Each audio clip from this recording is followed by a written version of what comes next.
Aconteceu neste final de semana no Balneário Camboriú, no litoral catarinense, o CIPEC, que é um grande evento da direita liberal conservadora. O presidente Jair Bolsonaro foi um dos que participou do evento e que fez um pronunciamento destacando aspectos do seu governo e também a importância da direita estar unida neste momento em que o Brasil sofre as ameaças do comunismo, que tenha inclusive um representante do comunismo na presidência da República, que é o atual presidente Luiz Inácio da Silva, do PT, que faz questão de dizer que sente orgulho de ser comunista. O presidente Jair Bolsonaro diz que é importante que os brasileiros estejam vigilantes para impedir que o comunismo tome conta do Brasil, acabando com as liberdades e também com a qualidade de vida do povo brasileiro. Vamos acompanhar como é que foi o pronunciamento do presidente Jair Bolsonaro no CIPEC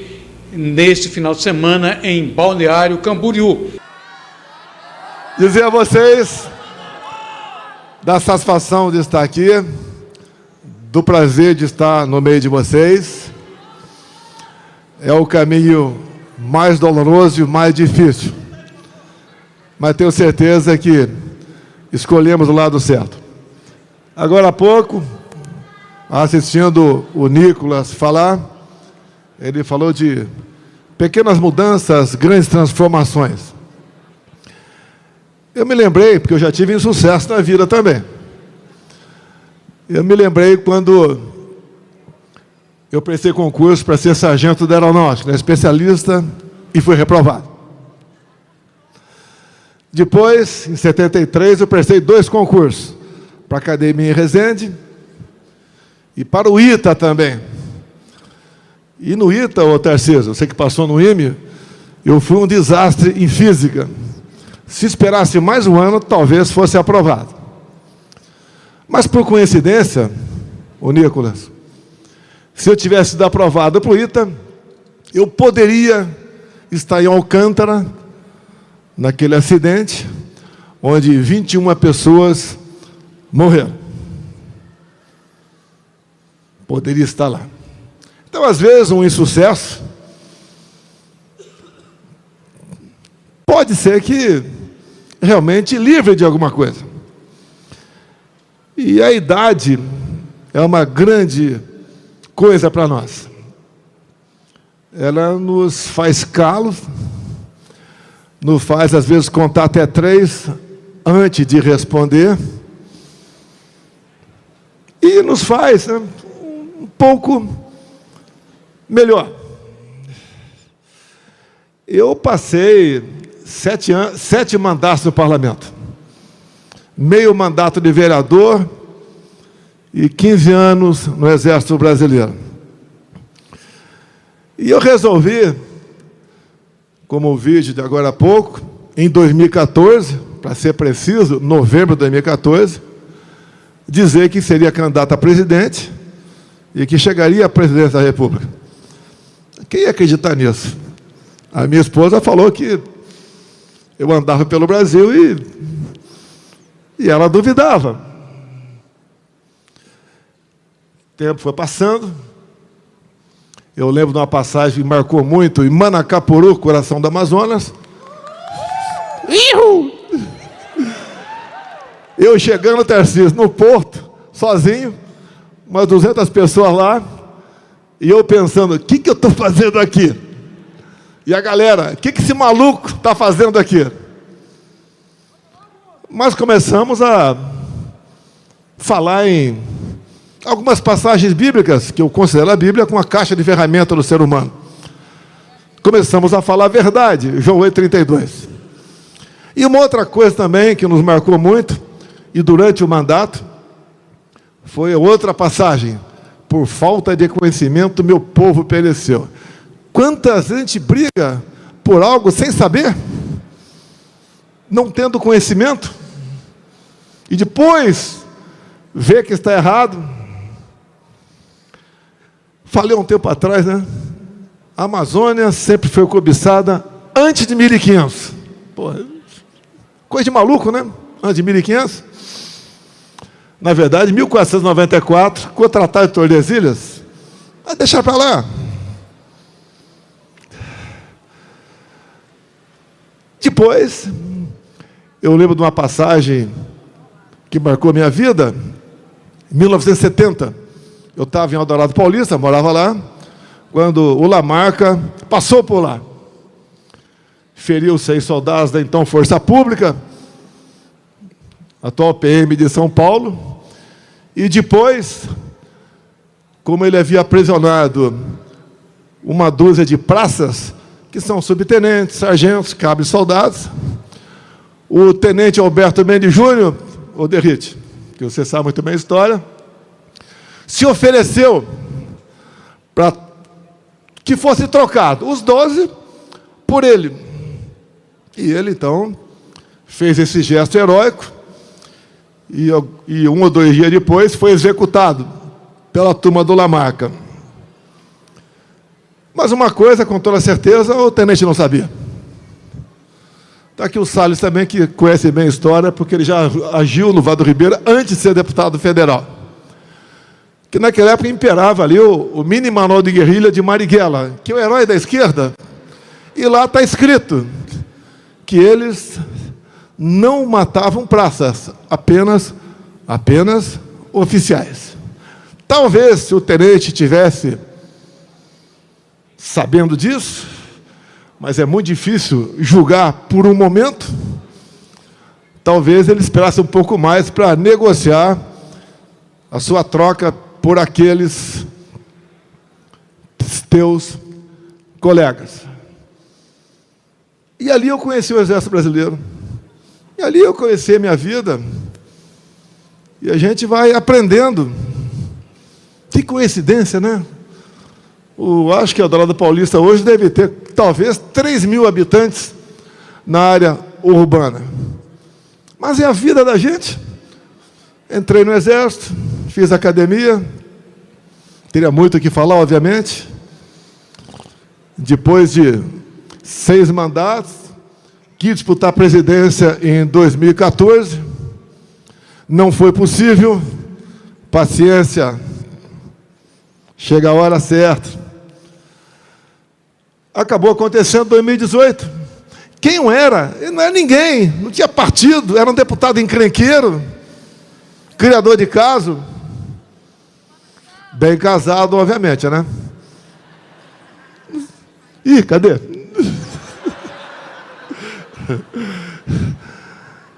Teve no meio do caminho a facada. Imagine se a facada tivesse tido sucesso.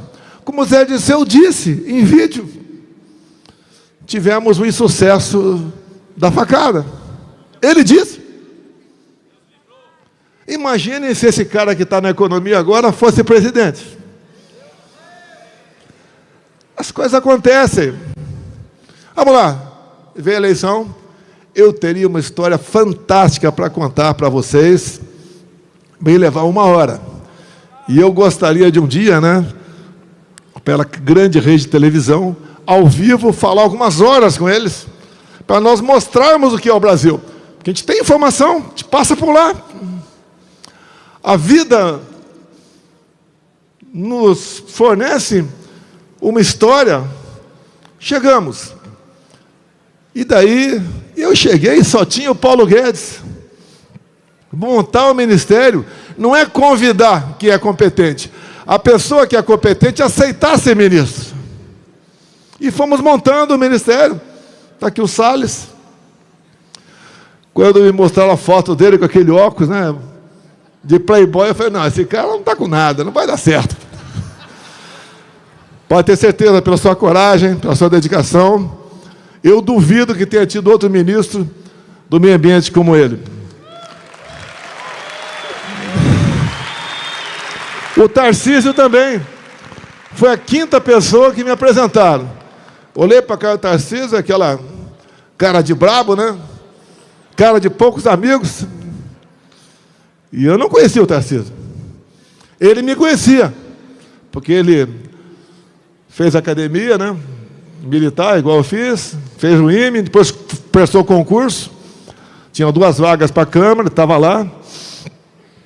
E daí, quando ele falou de quem ele era, rapidamente, vamos lá, vamos lá.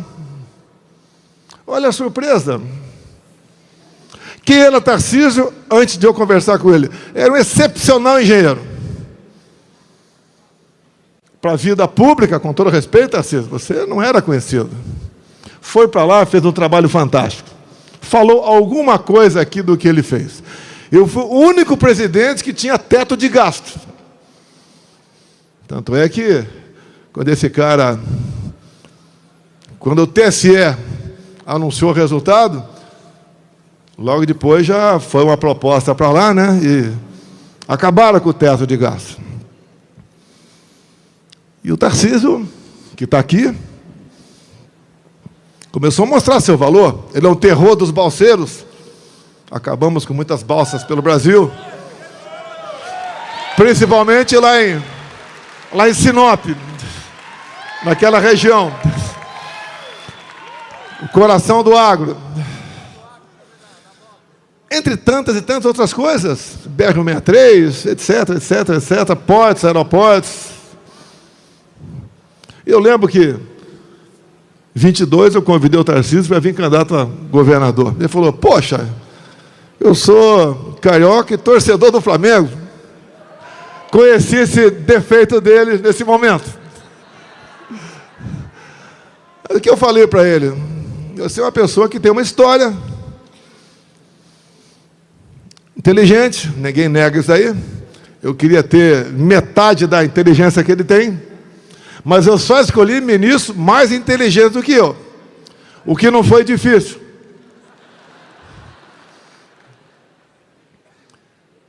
Ele está aí. Eu não posso me alongar muito.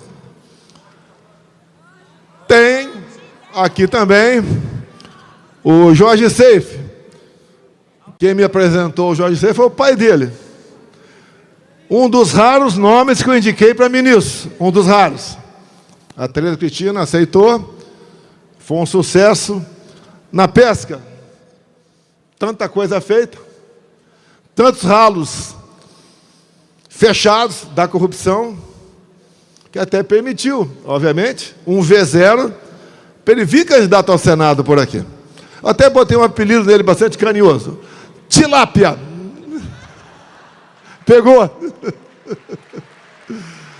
Eu trato, pela idade, como se fosse um filho meu.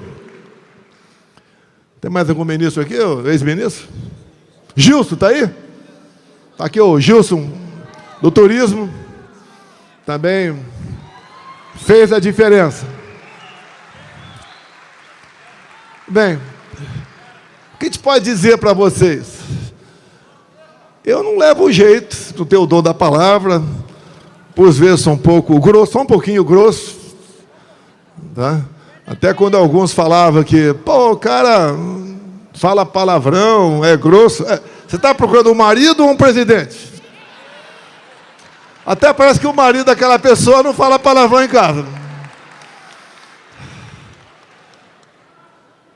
Na pandemia, talvez eu tenha sido o único chefe de Estado que falou que não ia tomar, e não tomei. Porque eu li a bula. Muitos falavam, olha, você vai ter problemas. Mas nós compramos mais de 500 milhões de doses. Toma quem quer. O pessoal que não lê bula de nada, né? Tinha que ter lido a bula das vacinas. Mas vamos para lá. A verdade vai vindo à tona. A gente ligava para a África subsaariana. Por que não está morrendo o pessoal aí, já que o DH dessa região é lá embaixo? Mas tudo bem, deixa para lá. Por falta de conhecimento, meu povo pereceu. Bem, o Brasil tinha tudo para quebrar, com a pandemia e com a guerra lá fora. Aconteceu o contrário, dada a equipe que tinha do nosso lado. A economia voltou em V, tivemos superávit, o Tarcísio falou muita coisa aqui, teria tantas outras para falar também. E aconteceu aquilo, final de 22. Só o presídio comemorou. E o sistema, que tem nome e sobrenome. Mas vamos considerar a página virada. Vamos ver o futuro, olhar para frente. Me tornar inelegível porque me encontrei com embaixadores. Eu não me encontrei com traficantes no Morro do Alemão.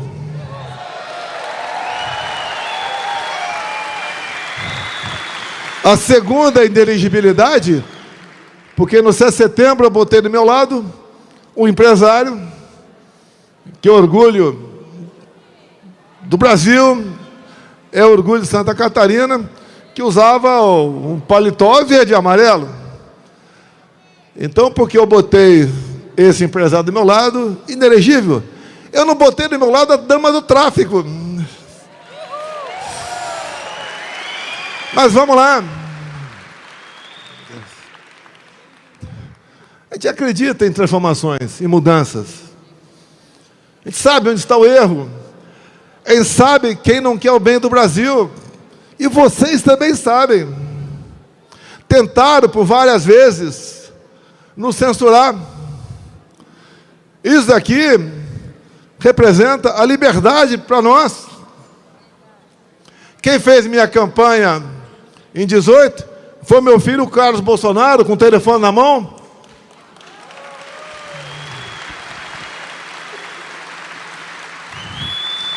Quantas vezes tentaram aprovar urgência para um projeto de controle da mídia social? Aqui está a nossa liberdade. Aqui está a esperança nossa de mudarmos o Brasil. O blogueiro, aquele que mexe com rede social, tantos outros, se não transmitir a verdade, não mostrar a verdade, ele acaba por si só. E quem age com isenção, com responsabilidade e com a verdade, cresce. Não justifica o que fizeram até agora, mas eu acredito que já chegamos no ponto de inflexão. A gente vai mudar. Mais que esperança, nós devemos fazer a nossa parte. Não é fácil você lutar contra um sistema. Olha só, aqui do lado, mais para cima um pouquinho, São Paulo. Quando nós assumimos, os portos eram de responsabilidade do Tarcísio. Lá dava prejuízo de 500 milhões por ano. 22 passou a dar lucro de 500 milhões. Para onde ia esse 1 bilhão só no Porto de Santos? Itaipu Binacional.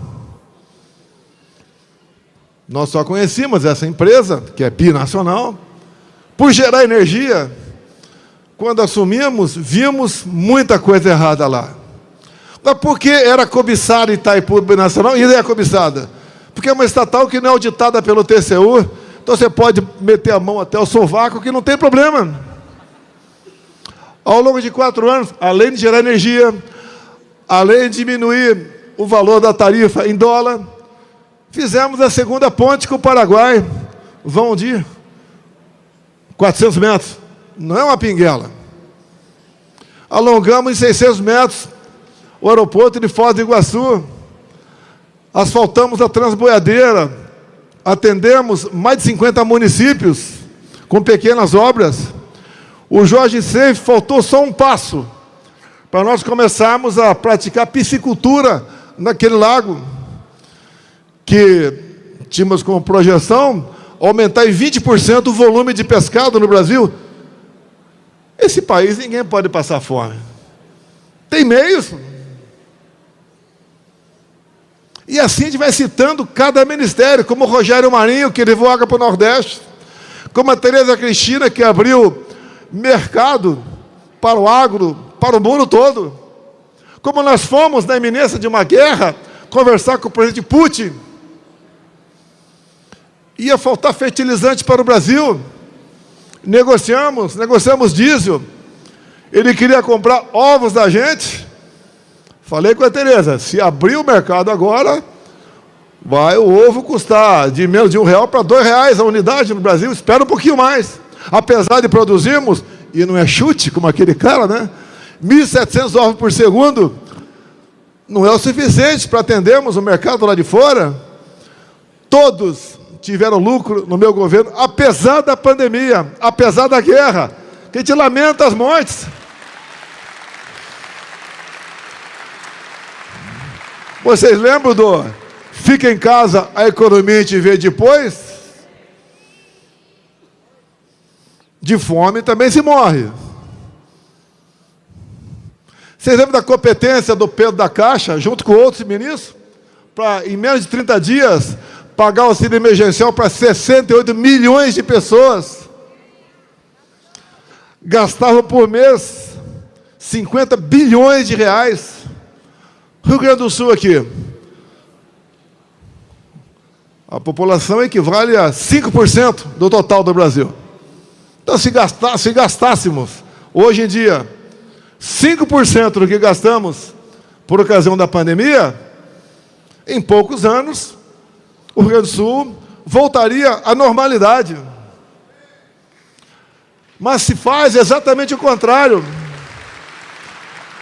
Eu costumo dizer, né? Aqui eu poderia falar o nome de vocês também, de vários ministros. No atual governo, é difícil quem saiba o nome de 3 ministros. Ou porque não tem competência, ou porque o currículo de malfeitos é muito grande. Como não se sabe uma só proposta positiva do atual governo, só poder pelo poder. É aquela tentativa de vamos ficar o máximo aqui e explorar o máximo. E ouso dizer que a política econômica do atual governo é nota 10 para os propósitos que a esquerda se propõe: empobrecer a todos e dominá-los. Nós, mais que esperança, eu fico orgulhoso de estar aqui. Imaginem vocês se no dia 30 de dezembro de 22 eu não tivesse saído do Brasil. Com 8 de janeiro acontecendo, onde estaria uma hora dessa? Não sabia o que ia acontecer, mas pressentia que algo de errado estava por vir. Fiquei 3 meses lá fora, fui muito bem tratado por brasileiros, lá nos Estados Unidos, e voltamos para cá com todos os riscos. Acusação de toda ordem. Grande mídia, ao vivo, estou pronto para ser sabatinado por vocês. Vamos falar de baleia, de presente, de vacina, de golpe. Estou à disposição, ao vivo. Com edição, não.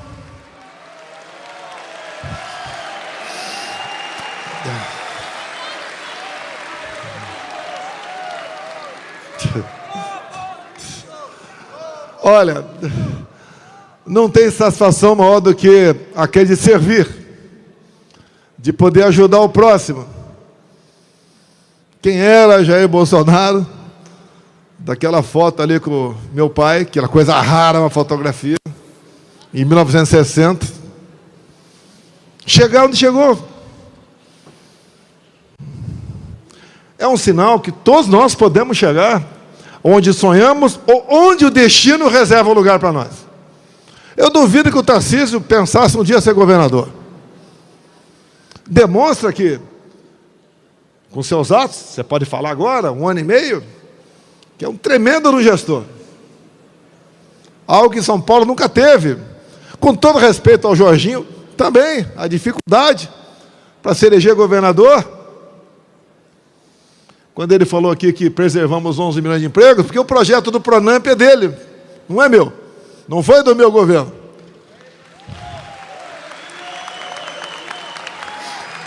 Como, por exemplo, eu vejo vários parlamentares aqui, outros não são parlamentares, mas que eu conheço, que tem um grande futuro pela frente. Como disse a dona Michele, né? A minha patroa. Nós devemos nos apresentar. Caso contrário, os maus ocupam esse espaço no governo. A nossa carta para a democracia é a Constituição. O que nós já fizemos A nossa história é o nosso currículo. Um dia o Tarcísio me autorizará a dizer como eu convenci a vir candidato. Porque ele não queria. Tinha propostas para trabalhar em várias empresas por aí, como vários do meu governo estão ganhando 2, 3, 4, 5 milhões por ano. Está pagando uma cota de sacrifício. E isso daí, como é uma pessoa que crê em Deus, eu ouço os áudios da mãe dele que manda para mim, que deve repetir, mandar para ele também, uma pessoa cristã, fervorosa, que tem muita fé. A gente está criando uma gordura para o nosso futuro lá em cima. Então, dizer a vocês, apesar dos problemas, apesar da Polícia Federal ter ido 3 vezes na minha casa, na casa dos meus filhos, hoje já tenho 300 e poucos processos ainda. Vale a pena. A gente não vai recuar. Todos os dias eu tenho uma praxe na minha vida. Todos os dias. Eu me levanto, vou lá, tomo meu banho, faço o que todos vocês fazem. Boto minha roupa, dobro os joelhos, rezo um Pai Nosso e peço a Deus que meu povo não sinta as dores do comunismo. Quando eu estava no leito de morte, eu pedi a Deus que minha filha, à época, com 8 anos, não ficasse órfã. Fui atendido. Como agora eu fiz um pequeno texto de 14 ou 15 pequenos itens sobre o caso Adélio, sobre o delegado que investigou o caso Adélio, dono do inquérito. Esse mesmo delegado que nada apurou, porque não quis apurar, foi prestigiado, é diretor de inteligência da PF. E agora, um dos advogados sofre uma ação da Polícia Federal, tem apreendido um Porsche, um avião e congelado 200 milhões de reais. Esse advogado, que no dia 7 de setembro de 2018, foi a Juiz de Fora para atender o Adélio por questão humanitária, descobrir um advogado samaritano.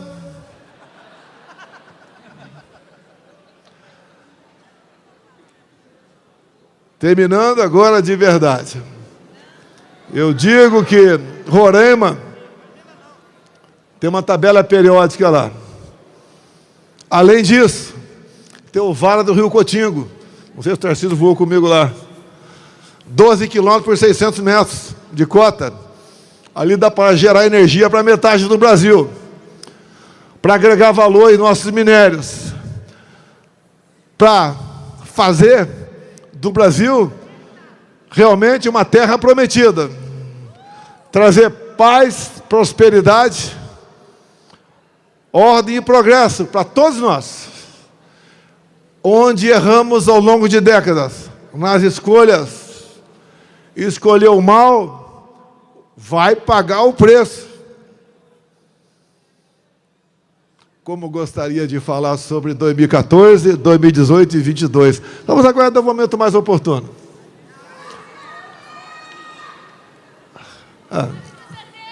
Quem sabe até, né? A gente fale brevemente, ao vivo, com alguma grande rede de televisão aí. Mas vamos lá. Pessoal, o futuro está nas mãos de cada um de nós. Apesar de eu ser Messias, eu não sou salvador da pátria. Eu salvei a dona Michele, segunda filha dela. Nós temos tudo para ser uma grande nação. A Europa, o Parlamento Europeu deu uma guinada forte à direita. Está o Milei, que deve chegar hoje à noite aí. Está a Meloni, na Itália. Está as novas eleições na França. Se Deus quiser, ao Bukele, ao Salvador. Se Deus quiser, Trump, em novembro. Nunca o mal venceu o bem. E não vai ser dessa vez. Não é para o meu bem, não. Ser presidente, se você não tiver muita força de vontade, muita coragem, você faz o que os outros sempre fizeram. Dá para mudar, tem jeito, boas pessoas ao seu lado, um povo que cada vez mais aprende, tem informação, tem instrução, tem liberdade de imprensa, um povo que deve servir de norte para nós políticos. Nunca um político pode ser mais do que um povo. E ambição só se for para se mudar e mudar o destino do seu país. Não ambição pelo poder. Isso é péssimo. Quem quer o poder, pelo poder. Temos eleições esse ano. Votem com a razão e não com o coração ou emoção. Porque se nós tivermos, porque a composição do TSE já mudou, tivemos uma grande bancada em 26, pode ter certeza que a gente faz pelo parlamento, não pela canetada, uma história melhor para todos nós. Muito obrigado a todos vocês.